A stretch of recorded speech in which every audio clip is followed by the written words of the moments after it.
بے شمار فضائل و برکات ہیں، بہت سارے واقعات فضائل درود میں ملتے ہیں۔ ایک بڑا ہی خوبصورت واقعہ جذب القلوب میں بھی یہ واقعہ موجود، مزید درود پاک کی فضائل کی کتابوں میں بھی یہ واقعہ موجود ہے۔ اور یہاں چونکہ کاروبار کرنے والے اور زندگی کے دیگر شعبوں سے تعلق رکھنے والے اسلامی بھائی موجود ہیں، مدنی چینل کے ناظرین میں بھی ایسے اسلامی بھائی ہوں گے جن کو زندگی کے کسی موڑ پر قرض دینے یا قرض لینے کی نوبت آ جاتی ہے۔ ہو سکتا ہے یہاں میرا کوئی ایسا بھائی بھی بیٹھا ہو کہ جس نے قرض لیا ہوا ہو اور اب بڑی پریشانی میں ہو۔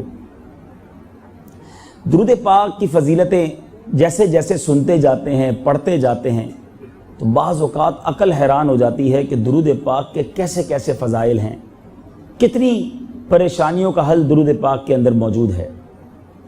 منقول ہے کہ ایک شخص نے اپنے کسی دوست سے 3000 دینار کا قرض لیا تھا اور واپسی کی ایک تاریخ بھی مقرر ہو گئی، مگر ہوتا وہی ہے جو اللہ کو منظور ہوتا ہے۔ جب وہ معینہ وقت آیا، جب وہ ٹائم آیا پیسے واپس دینے کا، تو اس شخص کا کاروبار بالکل معطل ہو گیا تھا اور بالکل یہ شخص کنگال ہو گیا۔ اب جس پہ قرض لینے تھے، قرض خواہ تھا، اس نے مطالبہ کیا کہ ٹائم پورا ہو گیا، میرے پیسے واپس کرو۔ تو اس مقروض نے معذرت چاہی کہ بھائی میں بہت مجبور ہوں، میرے پاس کوئی چیز نہیں کہ میں تمہارا قرض لوٹا سکوں۔ قرض خواہ نے قاضی کے ہاں دعویٰ دائر کر دیا، کیس کر دیا۔ قاضی نے مقدمہ سنا اور اس کو 30 دن یعنی 1 ماہ کی مہلت دی کہ ودن اے منتھ، 1 مہینے کے اندر تم نے یہ پیسے لوٹانے ہیں۔ اب یہ کنگال شخص مقروض سوچنے لگا کہ کاروبار بھی نہیں، کوئی ذریعہ آمدنی بھی نہیں، پیسے کدھر سے لوٹاؤں گا۔ اب اس نے کیا کیا، کتابوں میں لکھا کہ ممکن ہے اس نے یہ سن رکھا ہو کہ رسول پاک صلی اللہ علیہ وسلم کا ارشاد گرامی ہے، جس بندے پر کوئی مصیبت یا پریشانی آ جائے تو وہ مجھ پر درود پاک کی کثرت کرے، کیونکہ درود پاک مصیبتوں اور پریشانیوں کو لے جاتا ہے اور رزق کو بڑھاتا ہے۔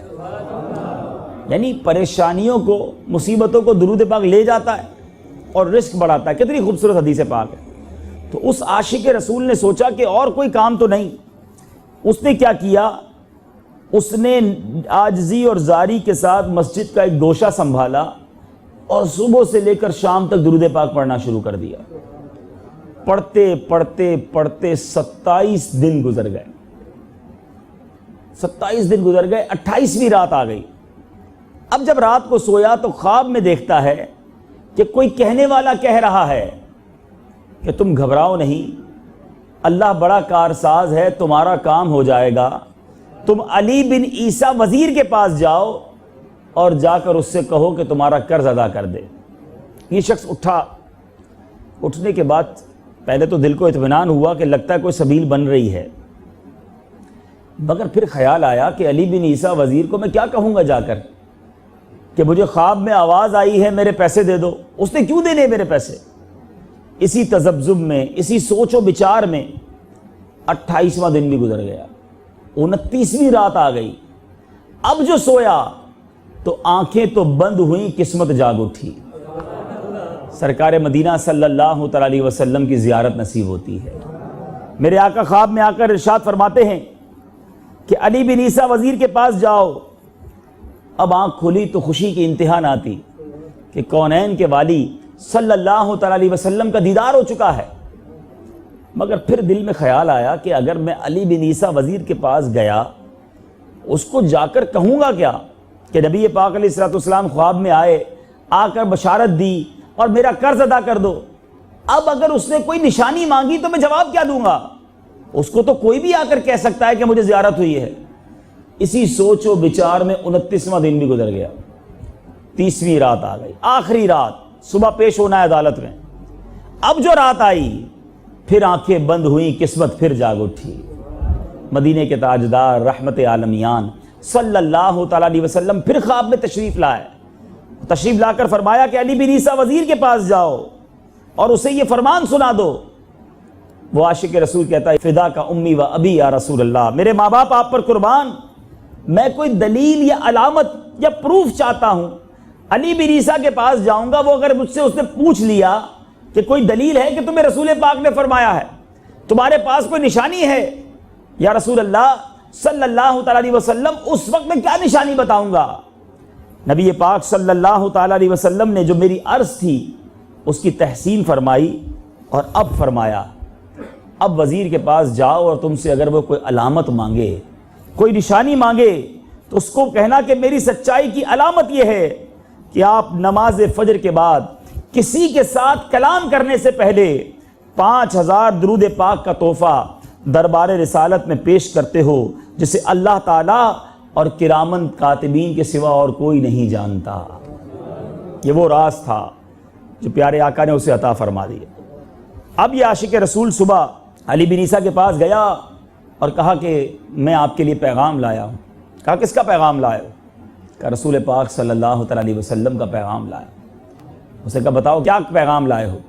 اب اس نے بتایا کہ میں مقروض ہوں، 3000 دینار کا قرض ہے اور آپ میرا قرض ادا کر دیجئے۔ کہا کوئی دلیل ہے، کوئی علامت ہے، کوئی پروف ہے کہ تمہیں رسول پاک صلی اللہ تعالیٰ علیہ وسلم نے بھیجا ہے؟ عاشق رسول کہتا ہے ہاں میرے پاس دلیل ہے، کچا کام کر کے نہیں آیا، پوری تیاری کے ساتھ آیا ہوں، گویا اپنے زبان حال سے کہہ رہا ہے۔ عرض کرتا ہے کہ نبی پاک علیہ الصلوۃ والسلام نے فرمایا ہے آپ روزانہ فجر کے بعد 5000 بار درود پڑھتے ہیں، اس وقت تک کسی سے بات نہیں کرتے جب تک درود پاک پورے نہ ہو جائیں۔ یہ راز آپ جانتے ہیں اور آپ کا رب جانتا ہے۔ تھوڑا سا واقعے کو روک کر مجھے اس بات پر ایک کہتے ہیں نا چوٹ لگ رہی ہے، میں چاہتا ہوں آپ تک بھی کنوے کروں، یہ میسج آپ تک بھی پہنچاؤں۔ نبی پاک علیہ السلام نے کیا فرمایا؟ یہ راز علی بن عیسیٰ جانتا ہے اور رب جانتا ہے۔ کیا میرا اور آپ کی کوئی عبادت ایسی ہے؟ سوال ہے مجھ سے بھی اور آپ سے بھی، مدنی چینل کے ناظرین آپ سے بھی سوال ہے کہ زندگی میں کوئی ایک عمل بھی ایسا ہے جو میں جانوں اور میرا رب جانے؟ ہماری کتنی نیکیاں ایسی جو صرف مجھے معلوم ہوں اور میرے مولا کو معلوم؟ ہم تو جو چھپ کر کرتے ہیں وہ بھی لوگوں کو بتاتے ہیں، ہم جو اکیلے میں کرتے ہیں وہ بھی لوگوں کو بتاتے ہیں، بلکہ کچھ لوگ تو اتنے نادان ہیں جو نہیں کرتے وہ بھی بتاتے ہیں۔ نماز نہیں پڑھتے، نیکیاں نہیں کرتے، مگر لوگوں کو بتائی پھرتے، جھوٹ بولتے ہیں۔ اور اگر سچ بھی بولتے ہو تو کیوں بتاتے ہو لوگوں کو کہ میں کتنے روزے رکھتا ہوں، میں کتنی خیرات دیتا ہوں، میں نے کتنے حج کیے ہیں، میں نے اتنے عمرے کیے ہیں، میں اتنے درود پڑھتا ہوں؟ سوچو میرے میٹھے اسلامی بھائیوں، کیا ہم کوئی ایسی عبادت کرتے بھی ہیں کہ نہیں کہ میں جانوں اور رب جانے؟ وہ اخلاص والی عبادتیں ہوا کرتی ہیں جو بندہ کسی کو نہ بتائے، اس میں اخلاص آنے کا جس کو کہتے ہیں نا امکان زیادہ ہے، بلکہ علماء نے اخلاص کی تعریف ہی یہ لکھی ہے۔ اخلاص کسے کہتے ہیں؟ فرماتے ہیں ایک تعریف یہ بھی ہے کتابوں میں کہ بندہ جس طرح گناہوں کو اپنے چھپاتا ہے اس طرح اپنی نیکیوں کو چھپائے۔ بتائیے کیا میں اور آپ چاہتے ہیں میرے گناہ پتہ چل جائیں کسی کو، میری برائی پتہ چل جائے؟ ہم کہتے ہیں یار چھپاؤ پتہ نہ چلے، مگر نیکیاں ڈھونڈ ڈھونڈ کے لوگوں کو بتاتے ہیں، نہیں پتہ چلتا تو کسی طرح اس تک فون کر کے پہنچاتے ہیں۔ اتنا ہمارا برا حال ہے۔ علی بن عیسیٰ کا یہ کام تھا، وزیر ہوتے ہوئے 5000 درود روز پڑھتا تھا، مگر یہ بات وہ جانتا تھا اور اس کا رب جانتا تھا۔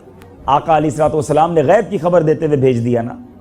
اب جب اس عاشق رسول نے یہ سنا کہ نبی پاک علیہ الصلوۃ والسلام کی طرف سے یہ پیغام آیا کہ میرے درود قبول ہو گئے، وہ تو جھوم اٹھانا، مرحبا یا رسول اللہ کا اس نے نعرہ لگایا، اور اس عاشق رسول کو بڑی عزت سے بٹھایا، اپنے گھر کے اندر گیا، واپس آیا تو 3000 دینار لے کر نہ آیا، 9000 دینار لے کر آیا، اور اس کو پیش کرتا ہے کہ 3000۔ تو نبی پاک علیہ الصلوۃ والسلام کا فرمان، مرحبا یا رسول اللہ، لبیک یا رسول اللہ، یہ پہلے 3000 تو آپ یہ لے لیجئے، اب دوسرے 3000 اس لیے پیش کرتا ہوں کہ آپ میرے گھر آئے، میرے پاس قدم رنجہ فرمایا، یہ اس کا نذرانہ ہے، اور اگلے 3000 اس لیے دے رہا ہوں کہ اس سے کچھ چھوٹا موٹا کاروبار شروع کریں، اپنے بچوں کو اس سے کچھ ترکیب بنائیں، اور دیکھو ایک وعدہ کر کے جانا کہ آج کے بعد زندگی میں جب بھی کوئی کام پڑے میرے پاس آ جانا، میں تمہارا بھائی ہوں، مجھے نہ بھولنا۔ اب یہ دیوانہ بڑا خوش عدالت میں پہنچتا ہے، اچھا عدالت میں ہر کوئی یہ امید کر رہا تھا، ایسا لگتا ہے کہ یہ پیسے لے کر نہیں آ سکے گا، کیونکہ کنگال پریشان حال 3000 دینار لے کر جب پہنچا تو وہاں جو قاضی تھا اس کے ہاتھ میں جا کے اس نے 3000 دے دیے کہ پیسے لے آیا ہوں۔ کہاں سے لائے؟ تم تو کہتے تھے کاروبار نہیں، کنگال ہو گیا، برباد ہو گیا، ایک مہینے میں 3000 دینار کہاں سے لائے؟ سبحان اللہ، عاشق رسول گویا زبان حال سے کہتا ہے اتنا دیا سرکار نے مجھ کو، اتنی میری اوقات نہیں، یہ تو کرم ہے ان کا ورنہ مجھ میں تو ایسی بات نہیں، یہ کوئی میرا کمال نہیں ہے، میرے آقا کی عطا ہے۔ سبحان اللہ، جب یہ پورا واقعہ قاضی نے سنا، کیسے عاشق رسول تھے اس زمانے کے لوگ، قاضی دران عدالت اپنی کرسی سے کھڑے ہوتے ہیں، اپنے کمرے میں جاتے ہیں، واپس آ کر کہتے ہیں کہ یہ 3000 دینار میری طرف سے لے لو، میں تمہارا قرض ادا کرتا ہوں، کیا سارا ثواب علی بن عیسیٰ ہی لے جائے گا؟ میں بھی تو نبی کا غلام ہوں، میں پیسے پیش کرتا ہوں۔ قاضی قرضہ اتارنے کے تیار ہو گیا۔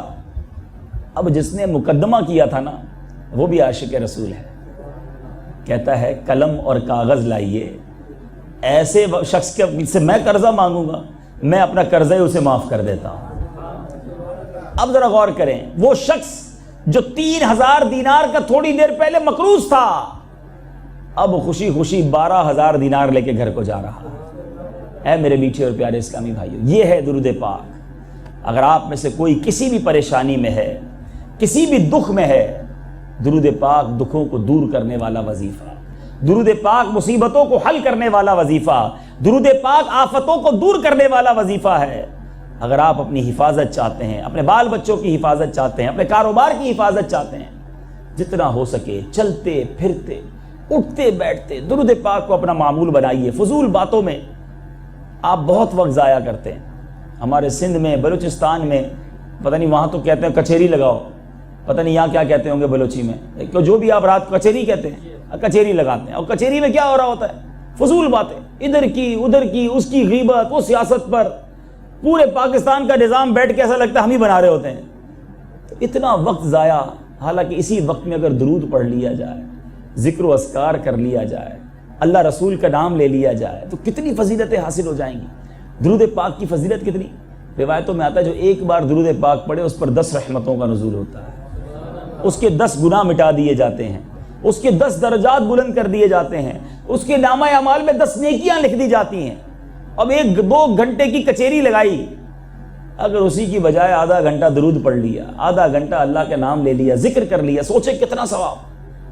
تو نیت کریں انشاءاللہ روزانہ کثرت کے ساتھ درود پاک پڑھیں گے، محبت کے ساتھ بآواز بلند درود پاک پڑھ لیں۔ صلو علی الحبیب صلی اللہ تعالی علی محمد صلی اللہ علیہ وسلم۔ میرے میٹھے اور پیارے اسلامی بھائیوں، چونکہ قرض ہی کی بات چلی ہے تو آج اسی ٹاپک پر چند مدنی پھول مزید پیش کر دیتا ہوں۔ یاد رہے کہ اللہ کے بندوں کو، محتاجوں کو، ضرورت مندوں کو قرض دینا یہ بہت ثواب کا کام ہے۔ سرکار دو عالم صلی اللہ تعالی علیہ وسلم کا فرمان عالی شان ہے، ہر قرض صدقہ ہے۔ بلکہ ایک اور جگہ نبی پاک علیہ الصلوۃ والسلام نے فرمایا، میں نے شب معراج جنت کے دروازے پر لکھا ہوا دیکھا کہ صدقے کا ثواب 10 گنا اور قرض دینے کا ثواب 18 گنا ہے۔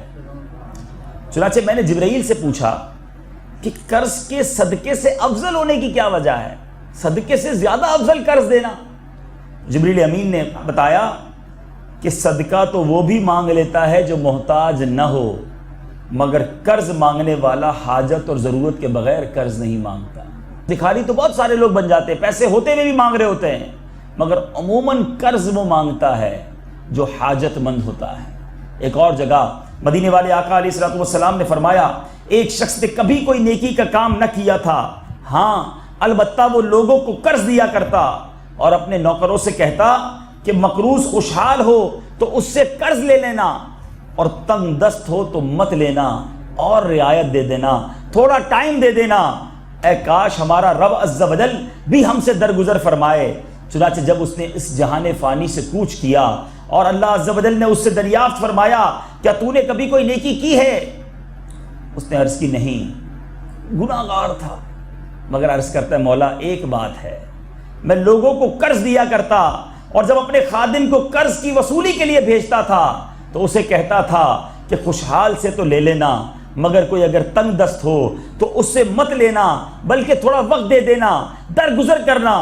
شاید اسی سبب سے اللہ عز و جل ہم سے درگزر فرمائے، تو اللہ عز و جل نے ارشاد فرمایا جاؤ میں نے تجھے بخش دیا۔ صرف ایک نیکی کہ کسی کو قرض دے کر اس پر اگر وہ محتاج ہوتا تو تھوڑا ٹائم دے دیتا، نرمی کرتا۔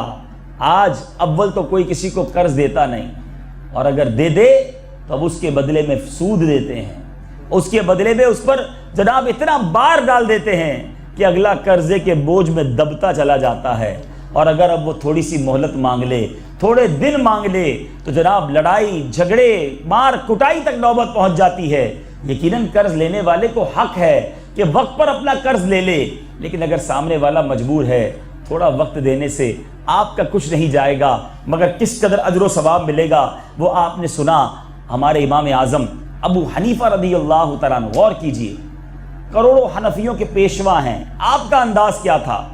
ایک بار امام اعظم ابو حنیفہ نے دیکھا کہ آپ کہیں راستے سے جا رہے تھے، ایک شخص نے آپ کو دیکھا اور چھپ گیا، آپ کو دیکھ کر گلی بدل گیا، تو آپ کو معلوم ہوا، آپ نے اس شخص کو پکارا اور کہا ادھر آؤ۔ جب وہ آ گیا سامنے تو آپ نے پوچھا راستہ کیوں بدل لیا تم نے، کیوں چھپ گئے؟ اس نے عرض کی میں آپ کا مقروض ہوں، مجھے آپ کو 10,000 درہم دینے ہیں جس کو کافی عرصہ ہو گیا ہے، اور میں تنگ دست ہوں، آپ سے شرماتا ہوں، آپ کو دیکھا تو مجھے یاد آ گیا کہ مجھے تو آپ کو پیسے دینے ہیں۔ امام اعظم دیکھو کیسے خوف خدا والے، فرماتے ہیں سبحان اللہ، میری وجہ سے تمہاری یہ حالت ہوئی، یعنی تم نے مجھے دیکھ کر راستہ بدل لیا، اتنا ڈرتے ہو مجھ سے؟ جاؤ اللہ کی رضا کے لیے میں نے تمہارا سارا قرض معاف کر دیا۔ اور پھر امام اعظم نے اس کو بلا کر کیا کہا، دیکھو کتنا خوف تھا، فرماتے اب آئندہ مجھ سے نہ چھپنا، اور سنو جو خوف تمہارے دل میں میری وجہ سے پیدا ہوا ہے مجھے معاف بھی کر دو۔ پیسے بھی آپ کے نکلتے تھے، مگر سامنے والے کے دل میں جو خوف طاری ہو گیا، اس پر جو پریشانی طاری ہوئی، آپ اس پہ معافی مانگتے ہیں۔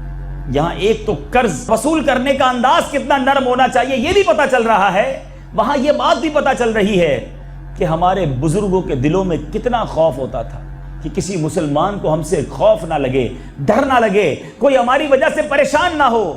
یہاں وہ لوگ درس حاصل کریں جو دوسروں پر روب جماتے ہیں، خوف زدہ رکھتے ہیں، غریبوں کو دبا کر رکھتے ہیں۔ بدقسمتی کے ساتھ ہمارے ان ایریاز کے اندر، چاہے وہ بلوچستان ہو، چاہے وہ سندھ ہو، چاہے وہ پنجاب ہو، انٹیریئر کے اندر یہ ماحول ہے کہ بڑے لوگ چھوٹے لوگوں کو دبا کے رکھتے ہیں، انہیں خوف زدہ رکھتے ہیں، ان پر اتنا پریشر رکھتے ہیں کہ ہر وقت ان کے سر پر ٹینشن سوار رہتا ہے۔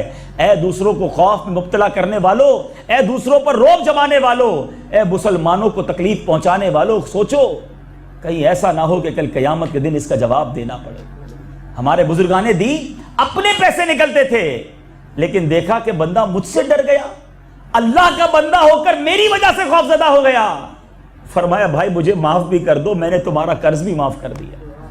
یہ انداز ہے اسلام کا، یہ شریعت سکھاتی ہے۔ مسلمان کا خیر خواہ ہوتا ہے، مسلمان دوسرے مسلمان کو تکلیف دینے والا نہیں ہوتا۔ ٹھیک ہے ایک بندہ غریب ہے، مسکین ہے، آپ کا حاری ہے، آپ کا ملازم ہے، آپ اس کو جس طرح چاہے ٹریٹ کر لیں، جس طرح چاہے اس کے ساتھ انداز اپنا لے، وہ غریب آدمی کچھ نہیں کہتا۔ ارے یہاں لوگوں کے منہ کالے کر دیے جاتے ہیں، غلطی پر اس کی ابرو کاٹ دیے جاتے ہیں، اس کے بال اتار لیے جاتے ہیں۔ اللہ کے بندو خوف کرو رب سے، آج تمہیں کوئی بولنے والا نہیں، مگر ایک دن ہوگا مظلوم کا ہاتھ ہوگا اور ظالم کا گریبان ہوگا، کیا جواب دو گے رب کو؟ اے میرے میٹھے اور پیارے اسلامی بھائیوں، یہاں بدلے لینا چھوڑ دو، یہاں روب جمانا چھوڑ دو، یہاں مسلمانوں پر ظلم کرنا چھوڑ دو۔ کوئی بات نہیں اگر کسی سے غلطی ہو گئی ہے، اللہ کی رضا کے لیے معاف کرنے والے بن جاؤ۔ اللہ معاف کرنے والوں کو پسند کرتا ہے، اللہ درگزر کرنے والوں کو پسند کرتا ہے۔ ارے میں اور آپ نبی پاک علیہ الصلوۃ والسلام کے قدموں سے لگنے والی خاک کے برابر بھی نہیں ہیں، مگر میرے آقا نے سب کو معاف کیا، جان کے دشمنوں کو معاف کیا۔ ایک بار میرے آقا کہیں آرام فرما رہے تھے صلی اللہ علیہ وسلم، ایک شخص آیا، اس کے ہاتھ میں ننگی تلوار، آقا آرام کر رہے، ارادہ کیا ہے؟ قتل کر دوں گا، میرے آقا کو شہید کرنے آیا۔ نبی پاک علیہ الصلوۃ والسلام کی آنکھ کھل گئی، سرکار دو عالم صلی اللہ تعالیٰ علیہ وسلم نے جب دیکھا تو اس کے ہاتھ میں تلوار، وہ کہتا ہے اے محمد صلی اللہ تعالیٰ علیہ وسلم، اب آپ کو مجھ سے کون بچائے گا؟ کیا کہتا ہے؟ آپ کو مجھ سے کون بچائے گا؟ پیارے آقا علیہ الصلوۃ والسلام نے ایک لفظ فرمایا، اللہ، بس وہ لفظ نکلنا تھا، اللہ کے نبی کی زبان سے نکلا تھا۔ وہ غورث نامی شخص تھر تھر کانپنے لگا، ہاتھ سے تلوار گر گئی، میرے آقا نے وہ تلوار اٹھا لی اور فرمایا اے غورث، اب تم کو مجھ سے کون بچائے گا؟ جان لینے آیا تھا نا، اب ہاتھ میں تلوار میرے آقا کے ہے۔ وہ عرض کرتا ہے آپ ہی معاف کریں گے، آپ بڑے کریم ہیں۔ سبحان اللہ، نبی پاک علیہ الصلوۃ والسلام نے اسے معاف فرما دیا۔ ایسے کئی واقعات ہیں سرکار علیہ الصلوۃ والسلام کی زندگی میں، جان کے پیاسوں کو معاف کیا۔ مگر آج ہم ہیں کہ چھوٹی غلطی معاف نہیں کرتے، درگزر سے کام نہیں لیتے، اپنا روب جماتے ہیں لوگوں پر۔ اگر کوئی قرضہ لے لے ہم سے، اب تو اس کی زندگی برباد کر دینی ہے، اس کا گھر بھی لے لینا ہے، اس کا سامان بھی لے لینا ہے۔ ارے ہم تو کبھی کبھی ایسی خبریں سنتے ہیں کہ کپ کپی تاری ہو جاتی ہے کہ کسی سے قرض لینا تھا، اس بیچارے کے پاس پیسے نہ بچے تو اس کی لڑکی لے کر چلے گئے، اس کے خاندان کا کوئی فرد لے کر چلے گئے۔ خوف نہیں آتا، کہیں جواب نہیں دینا۔ خدارا یہاں جو بیٹھے ہیں وہ بھی غور سے سنیں، اور جو مدری چینل کے ناظرین مجھے سن رہے ہیں، خدارا اللہ کے بندوں کے لیے آسانیاں پیدا کرو۔ یہ رب کے بندے ہیں، تمہارے بھائی ہیں، مسلمان ہیں، تکلیف کسی کو نہ دیجئے۔ نبی پاک علیہ الصلوۃ والسلام کا فرمان سنیے، میرے آقا فرماتے ہیں جو شخص اپنے غصے کو روکے گا، اللہ عز و جل قیامت کے روز اسے اپنا عذاب روک لے گا۔ روک لو غصے کو، بڑا آسان ہے، بڑا آسان ہے غصے کا رپلائی دینا، لڑائی کرنا، گالی دینا، تھپڑ مار دینا، یہ آسان ہے۔ اصل مرد وہ ہے جو غصے پر قابو پائے، جو بدلہ نہ لے، جو معاف کر دے۔ تو اگر آپ کی کسی سے لڑائی ہے، میں آپ سے گزارش کرتا ہوں، اگر آپ کی کسی سے دشمنی ہے، اگر آپ نے یہ سوچ رکھا ہے کہ میں فلاں کو نہیں چھوڑوں گا، میں فلاں رشتہ دار کے پاس نہیں جاؤں گا، خدارا معاف کر دو، ختم کر دو۔ یہ تھوڑی سی زندگی ہے، بہت چھوٹی لائف ہے، محبتوں سے جئیں، معاف کر کے جئیں۔ روایتوں میں آتا ہے جو معاف نہیں کرتا اسے معاف نہیں کیا جائے گا، جو رحم نہیں کرتا وہ لوگ جو بے رحم ہیں۔ ارے ایسی ایسی داستانیں سنتے ہیں کہ سمجھ نہیں آتی کہ ان کے سینوں میں دل ہے یا پتھر ہے، جو اپنے کمزور مسلمانوں کے ساتھ یوں برتاؤ کرتے ہیں۔ سنو، جو رحم نہیں کرتا اس پر رحم نہیں کیا جاتا۔ آپ مسلمانوں پر رحم نہیں کرتے ہو، سنو میرے آقا کیسے، جس نبی کا کلمہ پڑھا میں بتاتا ہوں وہ آقا کیسے۔ ایک بار میرے آقا علیہ الصلوۃ والسلام وضو فرما رہے تھے، وضو کا برتن تھا، وضو فرما رہے ہیں، سامنے ایک بلی آ گئی، پیاسی بلی۔ میرے آقا نے وہ برتن وضو کا اس کے آگے کر دیا، وہ بلی نے پہلے پانی پیا، میرے آقا نے پھر وضو کیا۔ ایسے نبی ہیں ہمارے۔ انسان تو چھوڑو، جانوروں سے میرے آقا کو اتنی محبت ہوا کرتی، ان پر بھی ظلم نہ ہونے دیتے۔ ایک بار ایک صحابی رسول کو دیکھا نبی پاک علیہ الصلوۃ والسلام نے کہ وہ اس بکری کے اوپر پاؤں رکھ کے چھری کو تیز کر رہے تھے ذبح کرنے سے پہلے۔ سرکار علیہ الصلوۃ والسلام نے فرمایا یہ کام پہلے کر لینا تھا۔ حدیث پاک کا خلاصہ ہے، اس کو کتنی بار مارو گے؟ یہ ہے اسلام، یہ ہے شریعت۔ وہ تو جانور پر ظلم نہیں کرنے دیتی، اور آج مسلمان کا گلا کاٹ رہا ہے، آج مسلمان کا مال دبا رہا ہے، آج مسلمان کے جناب پیسے دبا لیتا ہے۔ اے میرے بیچے اور پیارے اسلامی بھائیوں، غم خاری کرنا سیکھیے، لوگوں کا اچھا سوچیے۔ ہمارے بزرگ بڑی پیاری بات کہتے ہیں، سب کا بھلا، سب کی خیر، سب کے بھلے میں اپنی خیر۔ جو یہ سوچتا ہے نا وہ ہمیشہ خوشحال رہتا ہے، اس کی خیر ہوتی ہے، کیونکہ وہ دوسروں کا بھلا سوچ رہا ہوتا ہے۔ اور جو دوسروں کے لیے برا پلان کرتا ہے، دوسروں کے لیے کھڈا کھودتا ہے، ہم نے دیکھا بعد میں وہ خود ہی اسی کھڈے میں جا کر گر جاتا ہے۔ تو مسلمانوں کا اچھا سوچئے۔ اے میرے بیچے اور پیارے اسلامی بھائیوں، امام اعظم ابو حنیفہ کا آپ نے واقعہ سنا کہ آپ نے جب دیکھا کہ وہ بیچارہ آپ سے ڈر رہا ہے، آپ نے اس کو قرض معاف کر دیا۔ ایک اور واقعہ، امام اعظم ابو حنیفہ رضی اللہ تعالیٰ عنہ کے بارے میں آتا ہے کہ آپ رحمۃ اللہ تعالیٰ علیہ ایک بار ایک جنازے میں گئے، اور جب جنازے میں گئے تو دھوپ تھی. کسی نے کہا کہ حضور یہ مکان ہے، آپ اس کی دیوار کے سائے میں کھڑے ہو جائیں. تو آپ نے فرمایا کہ یہ گھر والا جو ہے نا میرا مقروض ہے، اس کی دیوار کے سائے میں کھڑا رہوں گا تو یہ نفع اٹھانا ہو جائے گا، اور کہیں یہ نفع اٹھانا سود میں شامل نہ ہو جائے. اس قدر احتیاط کرتے ہمارے بزرگ. مگر آج حال کیا ہے؟ آج اول تو کوئی کسی کو قرض دیتا نہیں، دیتا ہے تو اس پر سود لینے کی کوشش کرتا ہے. اور یہاں شریعت دونوں طرف کے لوگوں کو سکھاتی، یاد رکھے.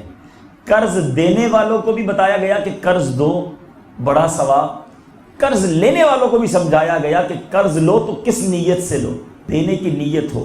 نبی پاک علیہ الصلوۃ والسلام کا فرمان ہے جس آدمی نے واپس نہ کرنے کے ارادے سے قرض لیا تو اس نے دھوکہ کیا، یہاں تک کہ اس کا مال لے کر مر گیا اور اس کا قرض ادا نہ کیا تو وہ اللہ عز و جل سے چور بن کر ملے گا. وہ لوگ جو دوسروں کا پیسہ واپس نہیں لوٹاتے، بڑا برا حال ہے. پہلے قرض لینے کے لیے گھر کے چکر لگاتے ہیں، قرض دے دو تو اب قرض دینے والا گھر کے چکر لگاتا ہے. تو یہ بھی نہیں ہونا چاہیے. شریعت دونوں طرف کے لوگوں کو سمجھاتی ہے کہ قرض دینے والا بھی نرمی رکھے اور جس نے قرض لیا ہے وقت پر لوٹائے. سنو، آپ میں سے اگر کوئی ایسا شخص یہاں بیٹھا ہے یا مدنی چینل کے ناظرین میں کوئی ایسا ہے جس نے پیسے لیے ہوئے کسی کے نہیں دے رہا، اس کو لمبا کر رہا ہے، اس کو خواہ خواہی تکلیف دے رہا ہے، نبی پاک علیہ الصلوۃ والسلام کا فرمان عالی شان ہے جو بندہ قدرت کے باوجود اپنے قرض دینے والے سے ٹال مٹول کرتا ہے، لیٹ کر رہا ہے، کل لے لینا، پرسوں لے لینا، اگلے مہینے لے لینا، پکا لے لینا، اس کو دھکے کھلا رہا ہے، تو فرمایا ہر دن، رات، جمعہ اور مہینے میں اس کا ظلم لکھا جاتا ہے. اور میرے میٹھے پیارے اسلامی بھائیوں، اسی طرح جو قرض دیتے ہیں نا، سنیے، کبھی بعض اوقات جو ہے وہ بندہ پیسے نہیں دیتا ٹائم پر، تو ٹائم دے دیا کرے، کیونکہ نبی پاک علیہ الصلوۃ والسلام نے فرمایا جس نے تنگ دست کو مہلت دی، اس کے لیے مہلت ختم ہونے تک روزانہ اتنی رقم صدقہ کرنے کا ثواب ہے. اور اگر قرض کے وصولی کے دن بھی اگر مزید مہلت دے دے تو اسے روزانہ اتنی ہی رقم 2 مرتبہ صدقہ کرنے کا ثواب ہے.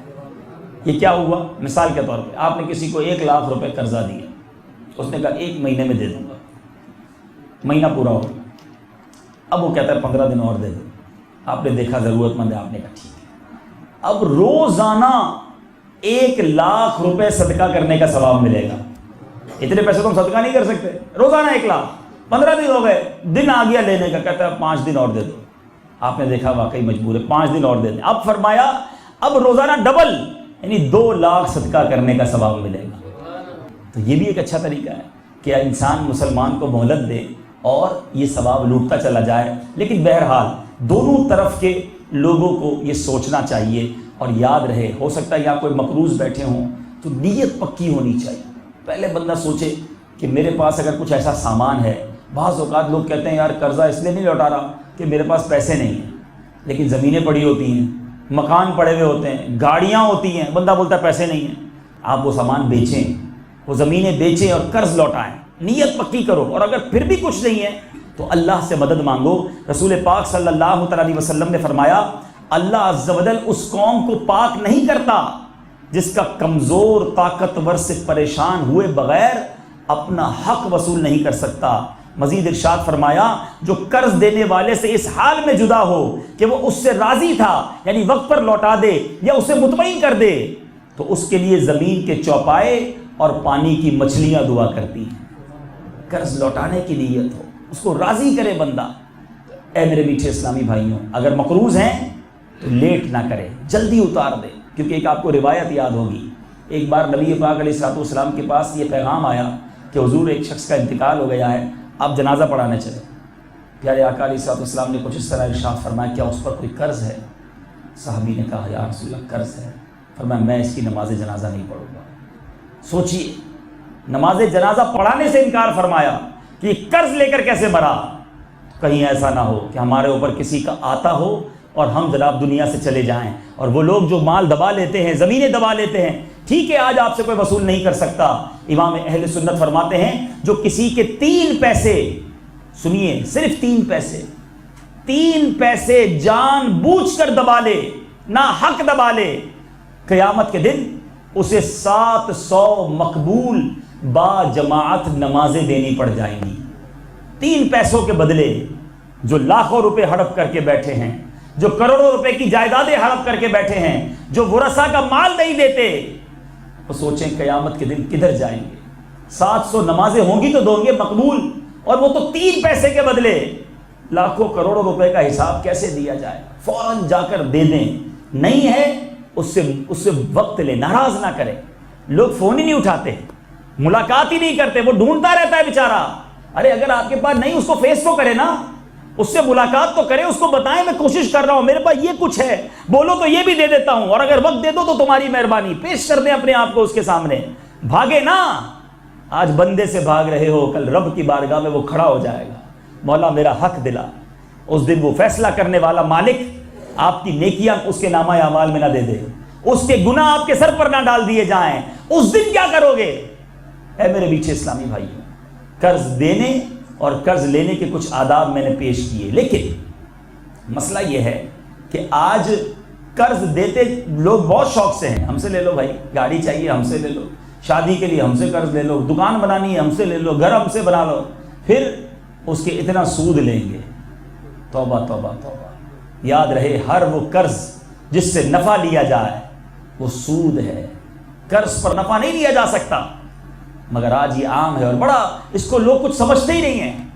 حالانکہ سود یہ اتنا برا عمل ہے، اتنا برا عمل ہے، حدیث پاک میں آتا ہے جب کسی بستی میں زنا اور سود پھیل جائے تو اللہ عز و جل اس بستی والوں کو ہلاک کرنے کی اجازت دے دیتا ہے۔ کہ آپ دیکھیں یہ دونوں کام ہمارے معاشرے میں کتنا عام ہو گئے۔ ایک اور جگہ نبی پاک علیہ الصلوۃ والسلام کا فرمان ہے، سنو، کہتے شب معراج میں ایک ایسی قوم کے پاس سے گزرا جن کے پیٹ کمروں کی طرح بڑے بڑے تھے، روم ہوتا نا بڑا روم، ان کے پیٹ اتنے بڑے بڑے تھے جن کے سانپ پیٹوں کے باہر سے دیکھے جا سکتے تھے، پیٹ کے باہر سے سانپ دیکھے جا سکتے تھے۔ میں نے جبرائیل سے پوچھا یہ کون لوگ ہیں؟ انہوں نے عرض کی یہ سود خور ہیں۔ اے سود کا کام کرنے والوں توبہ کر لو، برباد ہو جاؤ گے۔ اللہ سے جنگ کر کے بھی کوئی جیتا ہے؟ یہ دنیا میں لوگوں نے دیکھا کہ سود لینے والا، سود دینے والا تھوڑے عرصے میں برباد ہوتے دیکھے، گھر بھی بک گئے، کاروبار بھی بک گیا، تباہ ہو گئے۔ اور اگر دنیا میں تباہ نہ بھی ہوئے تو قیامت کے دن تو جواب دینا پڑے گا۔ یہ اتنا برا فعل ہے۔ نبی پاک علیہ الصلوۃ والسلام نے فرمایا سود کے 70 دروازے ہیں، ان میں سے کم تر ایسا ہے جیسے کوئی مرد اپنی ماں کے ساتھ بدکاری کرے۔ اتنا برا کہا گیا، ماں کے ساتھ بدکاری کرنے والا جیسا فرمایا، اتنا برا فعل ہے سود۔ اور سود کا کاروبار کرنے والا، نبی پاک علیہ الصلوۃ والسلام فرماتے ہیں سود کھانے والے، کھلانے والے، اس کی تحریر لکھنے والے اور اس کے گواہوں پر لعنت کی، اور فرمایا یہ سب گناہ میں برابر ہیں، چھوڑ دو، اللہ پر بھروسہ رکھیں۔ آپ کہیں گے جناب کاروبار کیسے چلے گا؟ سود کا کام چھوڑ دیں گے، جھوٹ بولنا چھوڑ دیں گے، ملاوٹ کرنا چھوڑ دیں گے، حرام کے بغیر چلتا ہی نہیں ہے۔ چھوڑ دیجئے میرے میٹھے اسلامی بھائی، آپ صبر کیجئے، اللہ تعالی حلال ضرور عطا فرمائے گا، خوب عطا فرمائے گا، برکت والا عطا فرمائے گا۔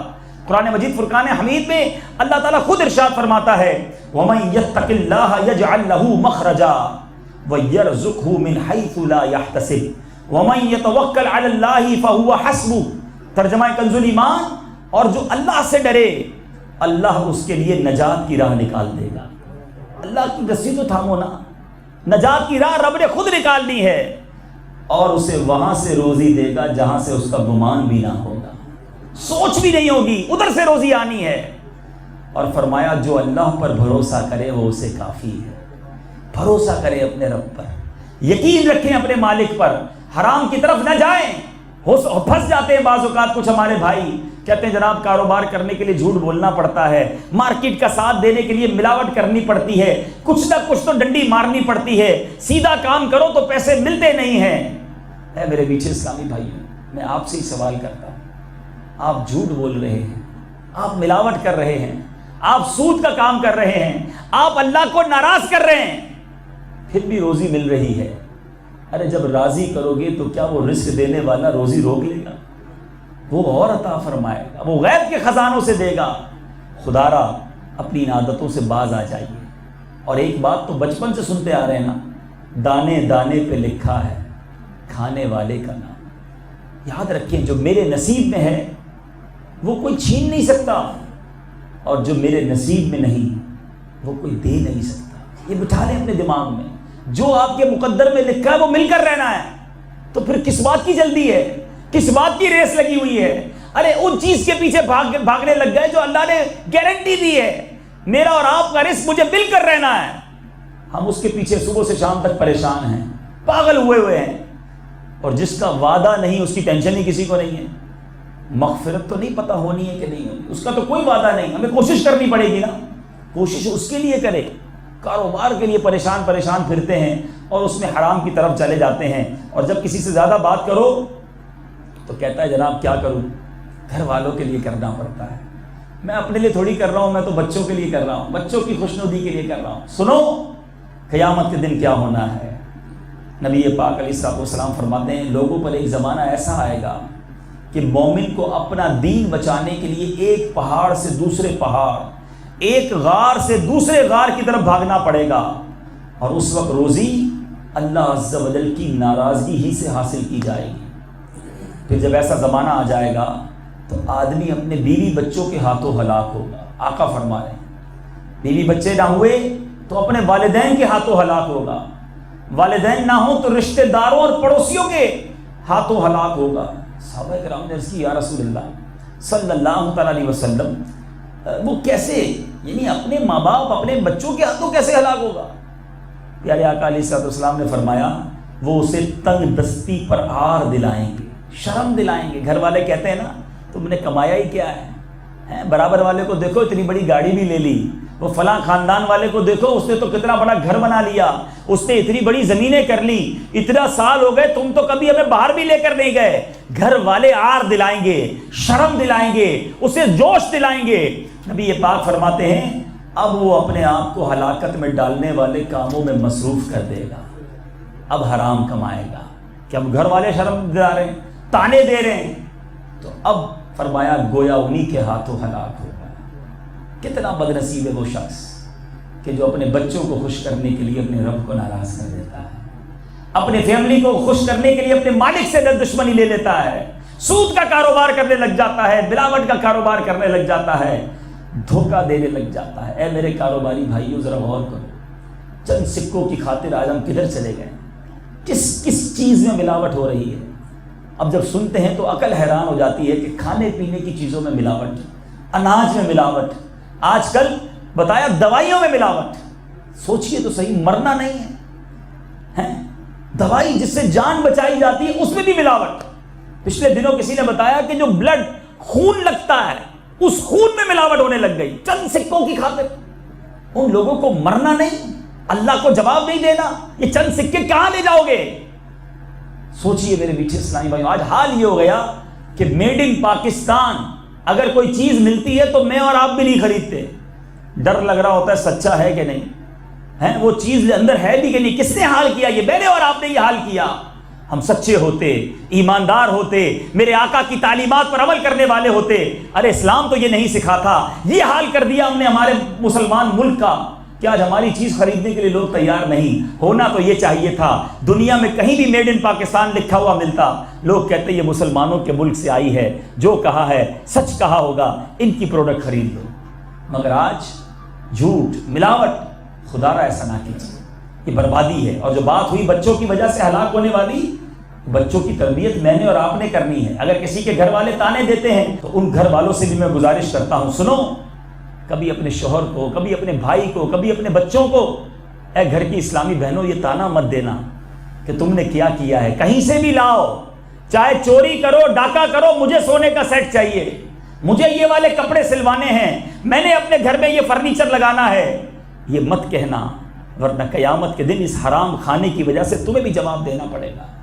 گزشتہ زمانے کی عورتیں کیسے ہوتی تھی کہ مرد جب گھر سے نکلنے لگتا نا تو گھر کی جو بیوی ہوتی یا بیٹی ہوتی کہتی حرام کمائی سے بچتے رہنا، ہم بھوک اور تکلیف تو برداشت کر لیں گے لیکن جہنم کی آگ برداشت نہیں کر سکتے۔ یہ ہوتے تھے گھر والے۔ جب آپ کو لگے نا کہ آپ کے گھر میں زیادہ پیسے آنے لگے ہیں تو روکیں اپنے شوہر کو، پکڑیں اپنے بھائی کو، کدھر سے لا رہے ہو؟ کہیں حرام تو نہیں کما رہے؟ ہمیں حرام نہیں چاہیے، ہمیں جہنم کا ایندھن نہیں بننا، کیونکہ حدیث پاک کا خلاصہ ہے یہ کہ جو جسم حرام کے مال سے بڑھتا ہے تو جہنم کا ایندھن بن جائے تو اچھا ہے۔ اب سوچ لیجئے کہ جو گھر والے حرام کھا کر بڑے خوش ہیں کہ بھائی ہمارا شوہر تو اتنے پیسے لاتا ہے، پوچھو تو صحیح حلال لا رہا ہے حرام لا رہا ہے؟ اللہ تعالیٰ مجھے بھی آپ کو بھی فقط رزق حلال کمانے کی توفیق عطا فرمائے۔ آج کے اس مختصر سے اجتماع میں آئے ہیں تو میں آپ سب کو دعوت دوں گا کہ آپ آج نیت کر کے جائیں، خدارہ نیت کر کے جائیں۔